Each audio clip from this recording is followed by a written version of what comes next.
আপনারা দীর্ঘ সময় ধরে এই তপ্তরোদের মধ্যে আমাদের বক্তব্য শুনছেন, এজন্য আপনাদেরকে ধন্যবাদ জানাই, কৃতজ্ঞতা জানাই। আজকের আমাদের এই টাঙ্গাইলের পদযাত্রায় নানা বয়সের মানুষেরা অংশগ্রহণ করেছেন, আমাদের স্কুল কলেজের ভাই বোনেরা অংশগ্রহণ করেছেন, এজন্য তাদেরকে ধন্যবাদ জানাই। টাঙ্গাইল নিয়ে নতুন কিছু বলার নাই।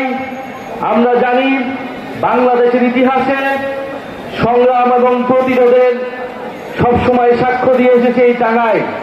এই টাঙ্গাইলের প্রতিটি ইঞ্চি সংগ্রামের সাক্ষী দেয়। কৃষকের ঘামে ঘোরা এই টাঙ্গাইল আমাদের বাংলাদেশের ইতিহাসের বিভিন্ন পর্যায়ে লড়াই সংগ্রাম চালিয়ে গিয়েছে।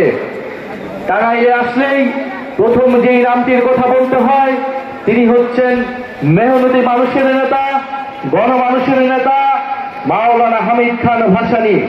আমাদের পূর্ববর্তী বক্তারা মাওলানা হামিদ খান ভাসানী সম্পর্কে বলেছেন, ভাসানী শুধু বাংলাদেশ নয়, পুরো উপমহাদেশের একজন অনন্য রাজনৈতিক পুরুষ ছিলেন। ভাসানীর রাজনীতি শুরু হয়েছিল সেই আসামে। সেই আসামে তিনি বাঙালি মুসলমান কৃষকদের ভূমির অধিকারের জন্য, জমির অধিকারের জন্য, কৃষকদের জন্য তিনি